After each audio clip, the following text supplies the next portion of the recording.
যুদ্ধক্ষেত্রে রোবট আর ড্রোন যেন নতুন যুগের সুপার পাওয়ার। নিঃশব্দে গোলাবারুদ পরিবহনে সাহায্য করে বদলে দিচ্ছে যুদ্ধের পরিস্থিতি। শুধু যুদ্ধ নয়, সীমান্তে স্বয়ংক্রিয় নজরদারি, দুর্যোগ ব্যবস্থাপনা ও কৃষি কাজেও ব্যবহার হয় ড্রোন।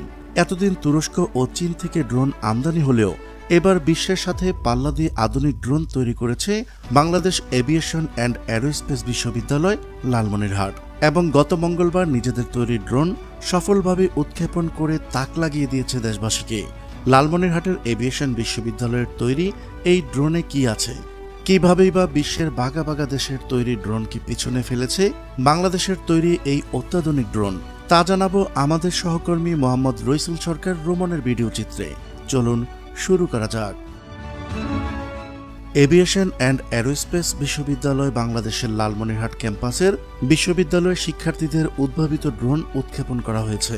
মঙ্গলবার বিকেলে লালমনিরহাট বিমান বাহিনীর রানওয়েতে এই উড্ডয়নের উদ্বোধন করেন বাংলাদেশ বিমান বাহিনীর প্রধান air chief marshal Hasan Mahmud খান।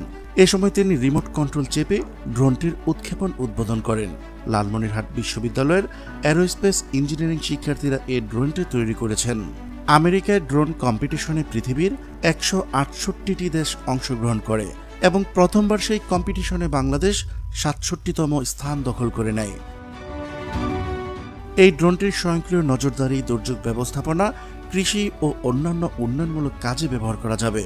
তাছাড়াও চলতি বছরের এপ্রিলে এই বিশ্ববিদ্যালয়ের শিক্ষার্থীরা আমেরিকায় অনুষ্ঠিত একটি প্রতিযোগিতায় এই ড্রোনটির প্রদর্শন সহ অংশগ্রহণ করবে। এ সময় আরও উপস্থিত ছিলেন বিশ্ববিদ্যালয়ের উপাচার্য এয়ার ভাইস মার্শাল একিএম মনিরুল বাহার, অ্যারোস্পেস বিভাগের chairman group captain Saifur Rahman Bakaul সহ বিশ্ববিদ্যালয়ের কর্তৃপক্ষ ও বিমান বাহিনীর লোকজন সহ শিক্ষার্থীরা।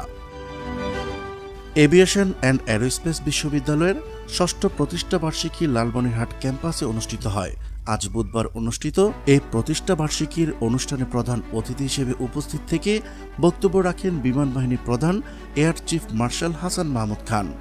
আমি জেনে অত্যন্ত খুশি হয়েছি যে তোমরা American Institute of Aeronautics and Astronautics এর বাৎসরিক ডিজাইন বিল্ড ফ্লাই DBF প্রতিযোগিতায় অংশ নিয়ে এক অসাধারণ সাফল্য অর্জন করেছ। এ সময় প্রধান অতিথি আরও বলেন, দ্রুত পরিবর্তনশীল বিশ্বের আধুনিক জ্ঞানের সঙ্গে তাল মিলিয়ে এভিয়েশন অ্যান্ড অ্যারোস্পেস বিশ্ববিদ্যালয় কেবলমাত্র জাতীয় পর্যায়ে নয়, বরং আন্তর্জাতিক পরিমণ্ডলেও এভিয়েশন শিল্পের জন্য দক্ষ ও প্রতিযোগিতামূলক জনশক্তি তৈরিতে গুরুত্বপূর্ণ ভূমিকা পালন করবে। এর আগে প্রতিষ্ঠাবার্ষিকীর এই অনুষ্ঠানে শিক্ষার্থীদের উদ্ভাবিত ড্রোন, কিউব, স্যাটেলাইট সহ মহাকাশ গবেষণা সংক্রান্ত বিভিন্ন সরঞ্জামাদি পরিদর্শন করেন। বাংলাদেশ বিমান বাহিনীর ওমেন ওয়েলফেয়ার ট্রাস্ট এর সভানেত্রী সালেহা খান সহ বিমান বাহিনীর কর্মকর্তা ও জেলা প্রশাসনের কর্মকর্তাগণও উপস্থিত ছিলেন। অনুষ্ঠানে বিশ্ববিদ্যালয়ের শিক্ষার্থী সাংস্কৃতিক অনুষ্ঠান পরিবেশন করেন ও জুলাই অভ্যুত্থানের স্মৃতিও তুলে ধরেন। নিশ্চয়ই একদিন আকাশের সীমানা ভেদ করে মহাকাশে আমাদের অস্তিত্ব প্রতিষ্ঠা করবে বাংলাদেশ এভিয়েশন অ্যান্ড অ্যারোস্পেস বিশ্ববিদ্যালয়। প্রিয় দর্শক, আজ এই পর্যন্তই। দেখা হচ্ছে পরবর্তী ভিডিওতে। ততক্ষণ পর্যন্ত মহান আল্লাহ তাআলা সবাইকে ভালো রাখুক, সুস্থ রাখুক। আল্লাহ হাফেজ।